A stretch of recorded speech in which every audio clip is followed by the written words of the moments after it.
Welcome guys! In today's video, we're going to go over the first two episodes of the new, currently airing Netflix original K-drama, Sisyphus the Myth.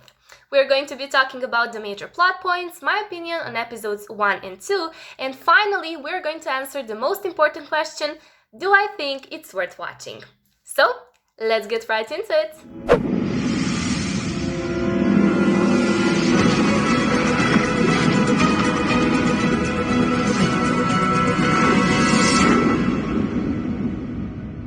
Before we start talking about the episodes, here's a quick overview of the drama. Sisyphus the Myth follows the story of a genius engineer who gives off some major Tony Stark vibes if you ask me, whose life gets turned upside down after a strange incident which introduces him to the dangerous secrets of the world and the woman from the future who's looking for him.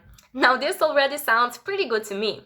So at the start of the first episode, we are introduced to this glam-looking place. We have scary guards in uniforms, the scenery is your typical dystopian slum, people with scars and worn-off clothes are everywhere, and then we have this portal-looking thingy that seems to be a time travel machine. Apparently, this is the future from which people are able to travel back in time. They get these numbers on their arms, they always wear their suitcases, and once you go through the machine, you fall somewhere random, so it's really a gamble if you're gonna survive the trip or not. And the female lead took that gamble, she said goodbye to her father and went through the portal. Now let me tell you, this show is full of mysteries and a lot of questions are yet to be answered. Like, why are these suitcases so important? When she arrived to the other side, she was chased by these shady looking guys from the so-called Control Bureau, and even though it would have been much easier for her to run without the suitcase, she wouldn't drop it for a second. Also, why is she glitching from time to time? We are yet to find out. About the Dimension Control Bureau, the time to which the woman and all the others are traveling to is the year 2020, aka pretty much the modern day Korea we know today. And the Control Bureau are the only ones in that present who are aware of this whole time travel shenanigans. And they are brutal in their mission to kill everyone coming from the future and all people who came in contact with them. I mean, they even killed the owner of the restaurant, the woman 18, and they tried to kill her and this boy who fed her and helped her contact Han Tae-sul. Thanks to her soldierly abilities, they survived, but she failed to contact Han Tae-sul, who she is desperate to find. Han Tae-sul is the Korean Tony Stark I mentioned, the CEO of the Quantum and Time, rich in money, rich in knowledge, and rich in good looks. He is portrayed as this pretty cool guy. He literally saved the whole plane from crashing, he runs this fancy company, and he confronts people who are rude to waiters. It doesn't get much cooler than that, right? However, Han Tae-sul is also pretty psychologically damaged. Ever since his brother, whom he had a very close connection with, passed away about 10 years ago, he's been hallucinating and taking pills to ease his pain. And that brother of his is the real mystery. Everyone thought he was dead, but now it seems that death was faked. Turns out the plane started falling because of some flying objects that damaged it.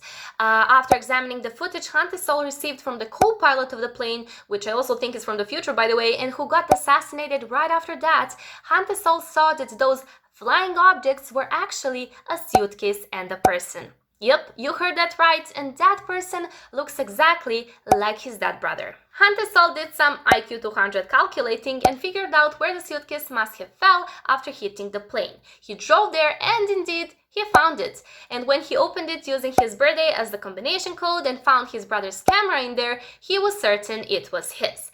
By the way, the one message that woman from the future had for him when she called him was to not open the suitcase or they will all be doomed. And he was doomed indeed. Some people broke into his house and wrote death threats on the wall, still no clue about who did this, and the phone from the suitcase connected him to this guy who was expecting his brother and who was looking for the key that was also in the suitcase.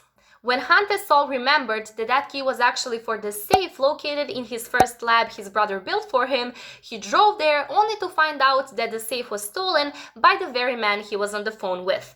And don't forget about the Control Bureau, those guys surrounded the lab and captured Han Tae-sul, demanding he tells them about the location of the suitcase. which he refused, and they let him go, given that they just cannot kill such a high-profile person without preparation. And one more thing, Han Tae-sul extracted picture from the camera he found in the suitcase, and those photos revealed two important facts. First, those were photos taken in the future. I mean, there was a picture from the conference his company is holding in 2 days, and the second one, connecting to the first, is the fact that the woman from the future is his future wife. Keep in mind, Han Tae-sul has no clue about this whole time travel thingy up until now, and the words of the guy from the control bureau finally started to make sense to him. When Han Tae-sul asked, "Where are those immigrants you are controlling coming from?" the guy replied, "It is not where that is important. It is when." And that brings us to the end of the second episode, where both the woman from the future and Han Tae-sul are getting into trains heading to the conference. That's it for today, guys. Is this drama worth watching? My opinion, absolutely. The cast is amazing. I'm a sucker for characters like Han Tae-sul. The plot is exciting and I cannot wait to see how it will unfold. With all that said, I hope you'll join me in the next video where we'll talk about episodes 3 and 4. So be sure to subscribe to the channel to be notified when it drops. Also, before you go, don't forget to give this video a like and tell me your thoughts about the episodes down in the comments. Till next time, bye!